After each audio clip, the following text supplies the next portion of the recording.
Her card kept beeping declined, and I could see the panic in her eyes, the kind that makes strangers look away. I should have looked away too, but I didn't. I handed over my last $20, the one I'd saved for groceries, and told her it was no big deal. What I didn't know was that the woman I just helped was the CEO of the company that had destroyed my life 3 weeks earlier. The card reader beeped twice, that sharp electronic sound that makes everyone in line tense up. The blonde woman in front of me froze, her hand halfway in her purse. "Could you try it again?" she asked the cashier, her voice tight but polite. I'd seen that look before. The mixture of embarrassment and panic when you realize the world's watching your bad luck in real time. I knew it too well. The day before, I'd been standing at the grocery store counter pretending to check messages on my phone while the clerk whispered about my card decline.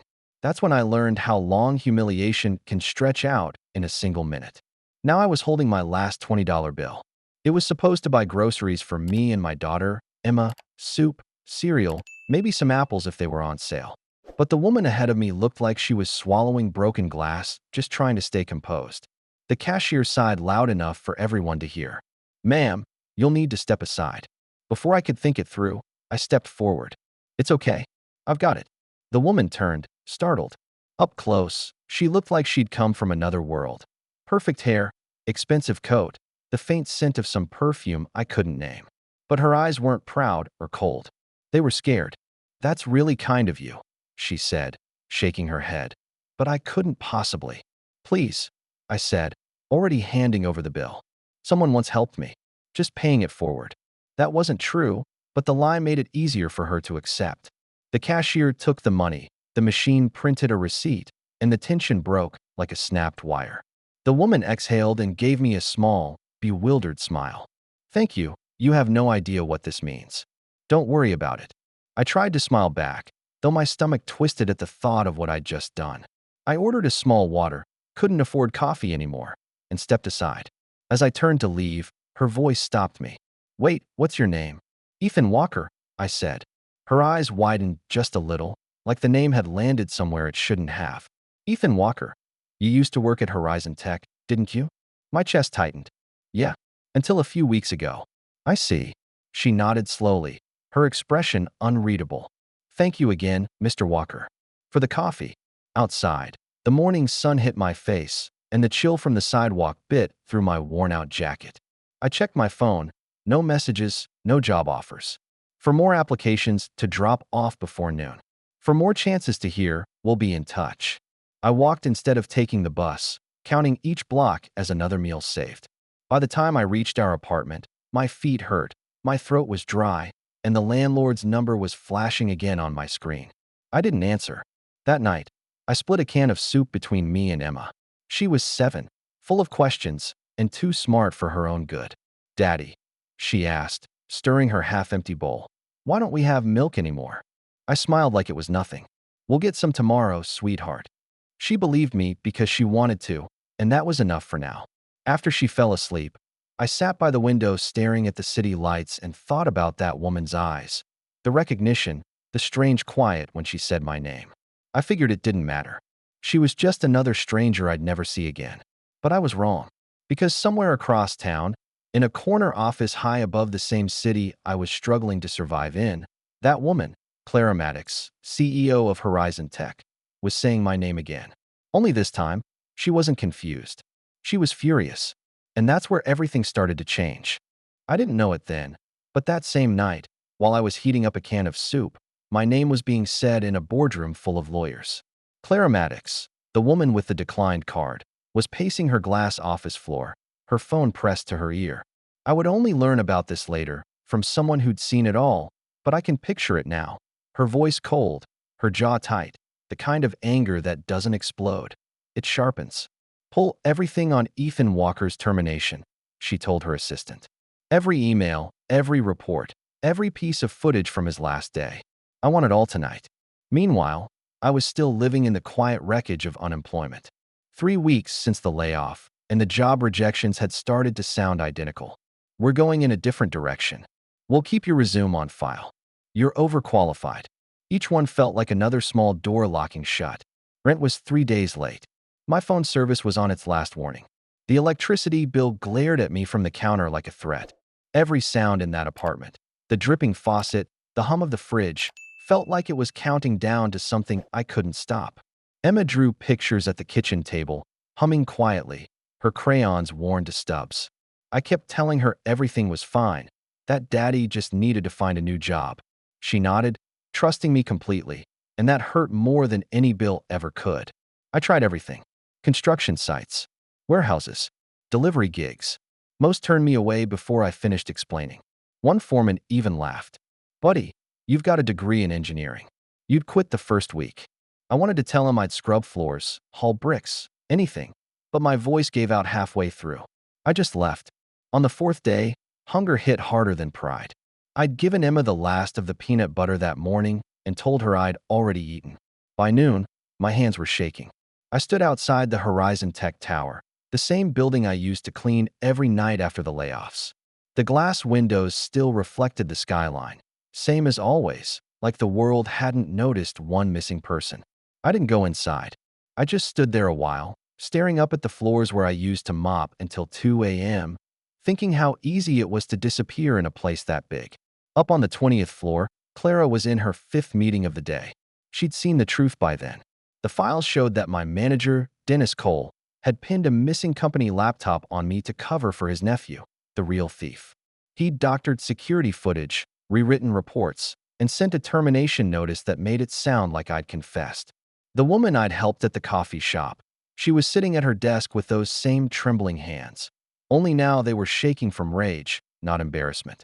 Her assistant had tried to tell her I was just a janitor. But when she opened my full personnel record, the one Dennis had hidden, it painted a different picture. Engineering degree, patent contributions, clean record, multiple internal commendations. And then the part that made her go completely still: former project developer on Horizon's Sustainable Water Initiative. By the time I got home that evening, my phone battery was dead, but it wouldn't have mattered.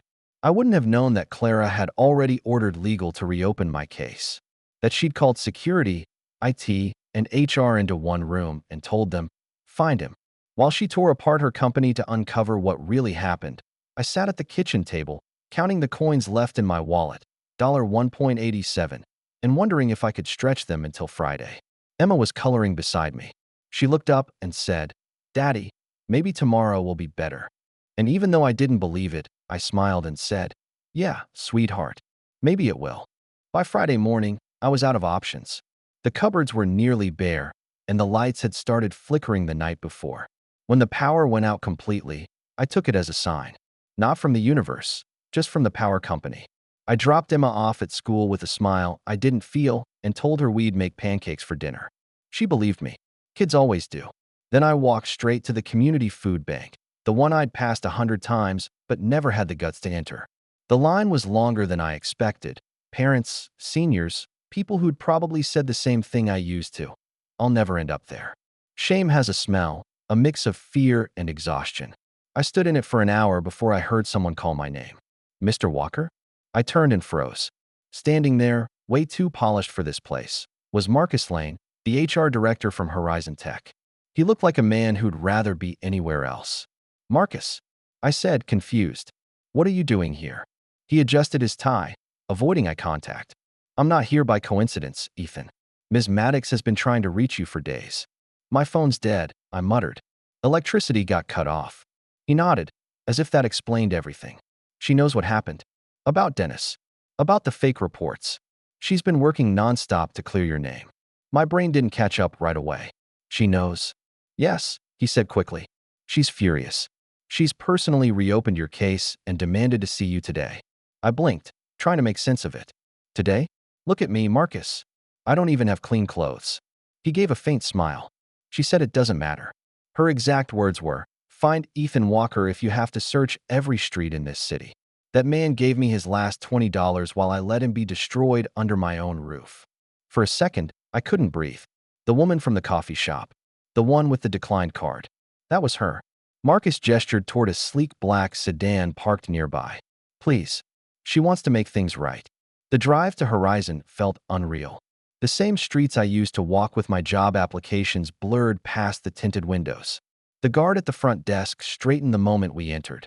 Mr. Walker, Ms. Maddox is expecting you. Hearing that felt stranger than any dream. We rode the elevator higher than I'd ever gone back when I worked there. My heart hammered as the doors opened onto the executive floor. Everything gleamed: polished wood, white marble, the smell of expensive coffee. Clara stood near the window, her back to me, looking out at the city like she owned it. Which, in some ways, she did. Her hair was pinned up now, her suit crisp, her posture calm, but I could see the same tension in her shoulders that I'd noticed that morning in the cafe. She turned when Marcus cleared his throat. Our eyes met, and for a second, neither of us spoke. Mr. Walker, she said quietly, do you know why I asked you here? I swallowed hard. I'm guessing it's not for a job reference. That made her almost smile, but her eyes were glassy.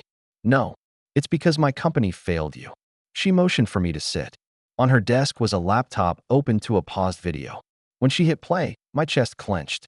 It was the security footage from my last day. Dennis Cole, walking into the janitor's locker room with a company laptop, checking over his shoulder, then slipping it into my locker.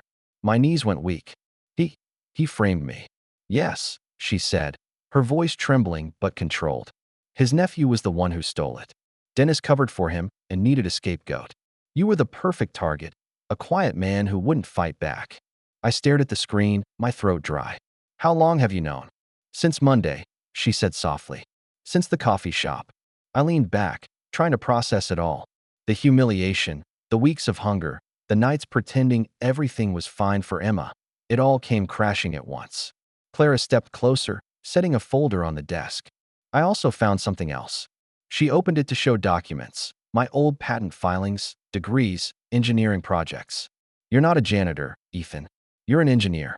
You designed part of our company's water purification prototype. Do you realize what that means?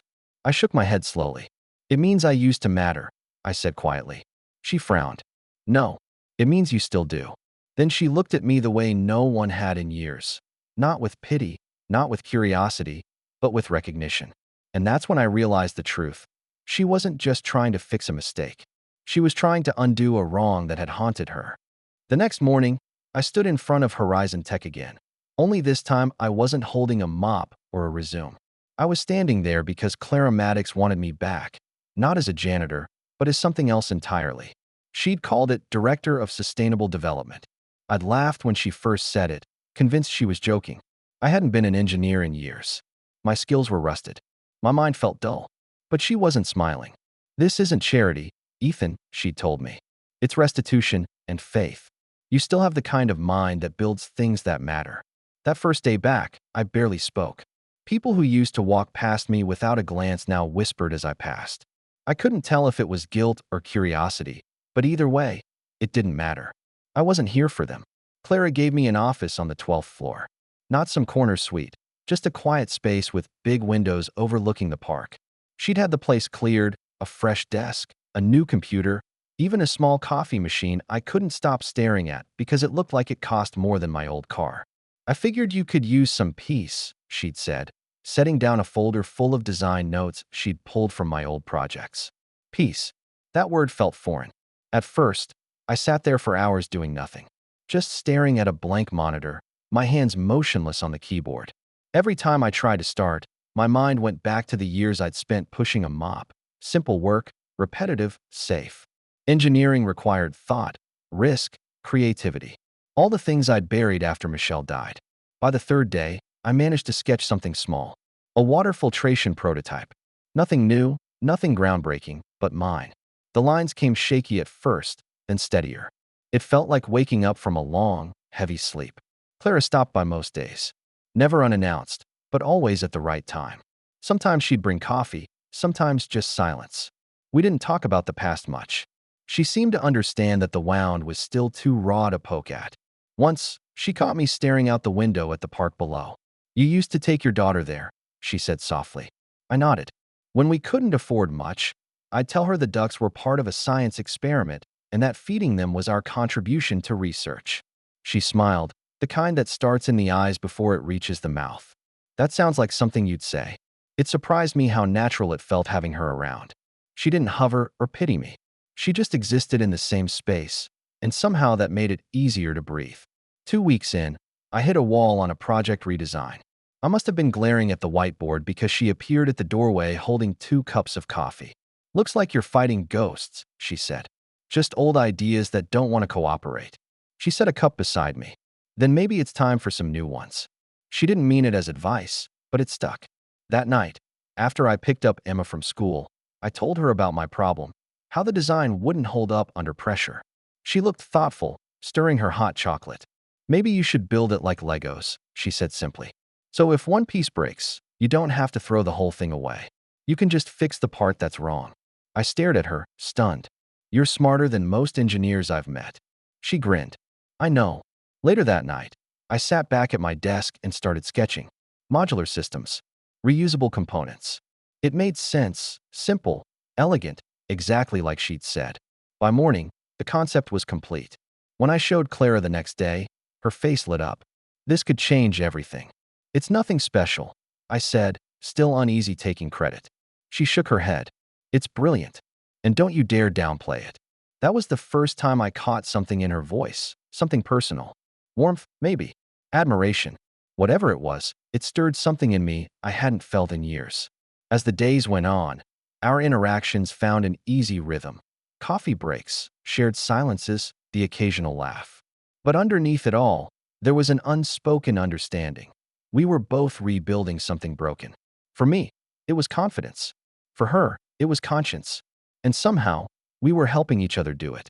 3 weeks after I returned to Horizon, the office started to feel less like a foreign country and more like a language I was learning again. My sketches filled the walls, sticky notes crawled across the glass, and for the first time in years, I was waking up with purpose instead of dread. The modular design Emma had inspired took on a life of its own. Clara gave me a small team, 3 engineers and a design intern, to help turn it into something real. Watching them work reminded me what it felt like to belong to something larger than myself. I'd named the prototype project Ripple, partly as a nod to the water systems I'd always loved designing, and partly because of that coffee shop morning that had started it all. I didn't tell Clara that part, but I think she knew. We tested the first model in Horizon's basement lab. The efficiency numbers came back higher than any of us expected, 40% better than the company's existing system, built at half the cost. It wasn't just a good design. It was scalable, clean, and accessible. Exactly what I dreamed of before life had fallen apart. Clara came down to the lab after hours to see the results. She stood by the test tank, her reflection rippling across the surface, smiling in that quiet, proud way of hers. You did it, she said softly. We did it, I corrected. Emma deserves credit too. She came up with the Lego idea. Clara laughed, that rare, genuine kind that felt like sunlight after a storm. Then I'd like to offer her a consulting fee in the form of unlimited ice cream. She'll take it, I said. We spent the next few weeks refining the system, preparing for the board presentation. It was late nights, bad coffee, and the kind of focused energy that makes time disappear. Sometimes Clara would stay just to keep me company, reading through contracts or silently sipping tea beside me.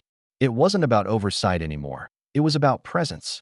One evening, long after most of the building had gone dark, I caught her studying one of my blueprints. You understand this stuff better than most of the engineers, I said. She hesitated, smiling faintly. I studied mechanical engineering before business. MIT. I switched paths after my mother's accident. Thought I'd make more of a difference leading people than building things. I looked at her, really looked at her, and saw something new. A woman who'd been carrying the weight of other people's mistakes and her own guilt for far too long. Seems to me you're doing both, I said. Her eyes met mine, steady but soft. Not until recently. There was something about the way she said it that stuck with me long after she'd left the room. The board presentation came the following Monday. I wore the same suit I'd last worn to Michelle's funeral, pressed and mended as best I could. Clara stood beside me as I explained the new model, how it could be built from recycled materials, how each unit could be assembled in hours, not days. When I finished, there was silence, the kind that could mean success or disaster. Then one of the senior board members spoke.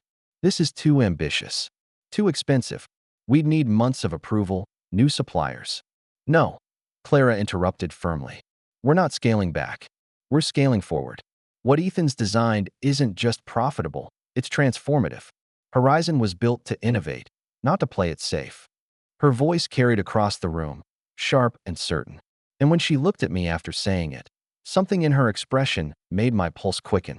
That project didn't just save my career, it saved Horizon's reputation. Investors loved it. The media picked up the story. Clara called it the Ripple Initiative when it launched publicly, but privately she told me it was named after what my act of kindness had done for her. A few weeks later, at the company's annual event, she stood on stage to announce something new: the Second Chances Program, a hiring initiative for people rebuilding their lives, including single parents, veterans, and those with employment gaps. As I listened from the front row, I felt something in my chest shift, part pride, part disbelief. The whole program had started with a conversation between us about people like me, people who'd fallen through the cracks. When she said, "We're proof that one act of kindness can change a company," she glanced at me, and for a second, the room disappeared. I didn't realize it yet, but we were both falling, slowly, quietly, into something neither of us had planned for. A few months after the launch of the Ripple Initiative, things at Horizon were better than I'd ever imagined. The company had gone from cautious to inspired. The press called it a turnaround built on empathy, but inside those walls, it felt simpler than that. It felt like purpose. And somewhere in the middle of that chaos, something subtle had shifted between me and Clara. It wasn't dramatic. It was in the little things, the way she'd text to ask if Emma had enough school supplies, or how she'd leave a note on my desk that said, "Don't forget lunch." I started noticing the color of her laugh. That's the only way I can describe it. It wasn't a sound. It was a shade of light, warm and grounded, like sunlight on steel. I'd catch her watching me sometimes during meetings, the same way I'd been caught watching her, and we'd both look away like teenagers. But the silence between us was starting to hum. Then came the day of the board presentation. My new design, a solar coating that could generate clean energy from any surface, was ready. It had taken months of testing and failure, nights falling asleep at my desk, and endless encouragement from Clara, who believed in it even when I didn't. I presented the numbers, the science, the vision. "If we scale this, we can turn every city block into a power source," I said. "Buildings won't just stand there, they'll participate." One of the board members, an older man with a smirk that never seemed to leave his face, leaned forward. "That's quite a dream, Mr. Walker. But maybe scale it down? You might want to stay realistic."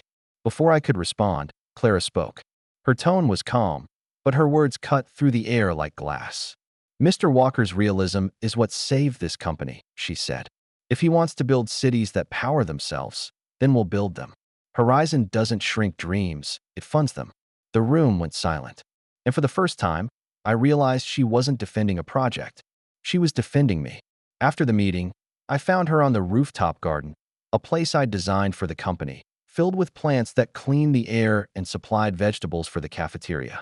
She stood near the edge, wind tugging at her hair, staring out over the city. "You didn't have to do that," I said quietly. She turned, a small smile tugging at her lips. "Yes, I did. Still, thank you."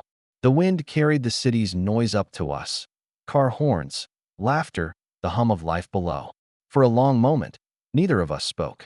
Then she said, barely above a whisper, "Ethan, I wasn't defending the project. I was defending you." I frowned, unsure how to respond. "Why?" She took a deep breath. "Because I'm in love with you." The words hit harder than I expected. For a second, I thought I'd misheard her. But she stepped closer, eyes glistening, not afraid, just honest. "I've been in love with you since the day I watched you give away your last $20 to a stranger," she said. "Since I saw you choose kindness when you had every reason to turn bitter. Since you showed me what strength really looks like." I didn't speak right away. My heart was hammering so hard it hurt. Finally, I said, "Clara, I don't know if I can do this." Her brow furrowed.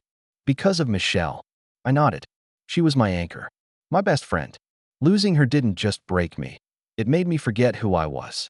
And every time I start to feel something again, it feels like I'm betraying her. Clara's voice softened. "You're not replacing her, Ethan. You're honoring what she gave you. Love isn't a limited resource. It doesn't run out when someone leaves." I looked at her then, really looked. This woman who'd gone from a stranger with a declined card to the person standing in front of me, offering something I thought I'd buried with my wife. "You really believe that?" I asked. She smiled faintly. "I do now. Because you taught me." Something inside me cracked open, grief, relief, all tangled together. I stepped forward, my hands trembling, and cupped her face.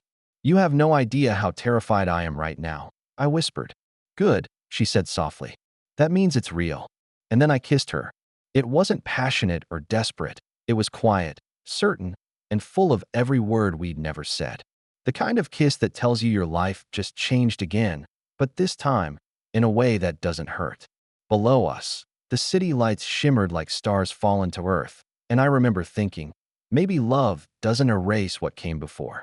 Maybe it builds on top of it, stronger, steadier, like the next layer of a foundation that finally feels solid. A year later, I walked back into the same coffee shop where it had all started. The smell of roasted beans hit me like memory itself, sharp, grounding, full of ghosts that no longer hurt. The same old bell over the door chimed. The same counter stood there, though the cashier was new. On the wall hung a bronze plaque that read, "In honor of all who give when they have little to give. Sometimes the smallest kindness creates the biggest change." I smiled. Clara had insisted on having it made. She said the story of that $20 bill wasn't about luck. It was about how humanity scales. Every Monday morning since, I'd left 5 $20 bills with the barista. For anyone whose card declines, I'd tell them. They called it Walker's tab. "Mr. Walker," the barista said as I paid that morning. "A young mom came in yesterday with 3 kids. Her card got declined, and she nearly cried when I told her it was covered. She left this note for you." I unfolded it, my chest tightening as I read. "To whoever paid for my breakfast, you saved more than my morning. You saved my faith. I got to my job interview on time because of you. Thank you." I didn't realize I was smiling until I felt familiar arms wrap around my waist. "You always read those like they're sacred," Clara said behind me, her voice soft with amusement. "They are," I said, turning to kiss her forehead. "Every one of them reminds me what almost didn't happen." Her wedding band caught the light as she brushed a crumb off my jacket. 6 months married, and it still felt new. Emma, who now called her Mama Clara, had insisted on being the flower girl. She'd thrown petals so enthusiastically that they had to sweep the aisle before the vows. That day hadn't been grand. Just a small ceremony in the rooftop garden I'd built, surrounded by the people who had seen me fall and rise again. The night air smelled like jasmine, and for the first time in years, I'd felt completely at peace. Clara looked at me now with that same expression she'd worn then, steady, proud, a little amazed that life could circle back so beautifully. "Ready for the big announcement?" she asked. We were expanding the Second Chances program globally. 300 companies had signed on to adopt it, promising jobs and mentorships for people rebuilding their lives. The projected impact was over 10,000 opportunities in the first year. "Almost," I said, pretending to fuss with my tie. "You think people will care about what we're trying to do?" She grinned. "They will, because you still mean every word of it." "Yeah," I said, taking her hand. "Because it's not just about second chances. It's about people who choose to see others even when the world looks away." "Mom, Dad," Emma's voice cut through the morning rush. She was 10 now, taller, confident, and already full of her mother's spark. She stood at the door, a folder tucked under her arm. "We're going to be late. And you promised I could present the youth mentorship plan." Clara laughed. "You're right, Miss Vice President of Ideas." As we walked out together, I looked back at the counter one last time. The barista was helping a man who looked like I once did, tired, wallet nearly empty, eyes full of quiet worry. A woman in line was fumbling with her card, apologizing under her breath. Before the man could hesitate, the barista smiled and said, "It's covered." He handed her a cup with a little folded note tucked under the sleeve. I felt a lump rise in my throat. The ripples had kept moving. Outside, the air was cool and clean. Clara squeezed my hand as Emma skipped ahead, humming to herself. The city stretched around us, not perfect, but alive, powered by the same kind of hope that had saved me. Sometimes I think about that $20 bill, about how I thought I was losing something that day, when really, I was investing in a future I couldn't yet see. Rock bottom wasn't the end. It was the foundation. And love, real love, didn't replace what I'd lost. It built on top of it. Stronger, wiser, kinder. As we crossed the street toward our car, Emma turned back and said, "Hey, Dad." "Yeah." She smiled, her eyes catching the sunlight. "I think Mom would have liked Mama Clara." I swallowed the lump in my throat and nodded. Yes, sweetheart. I think she would have, too. And with that, we kept walking. Three people who had every reason to give up, but chose, instead, to keep giving. One kindness, one chance, one love story at a time.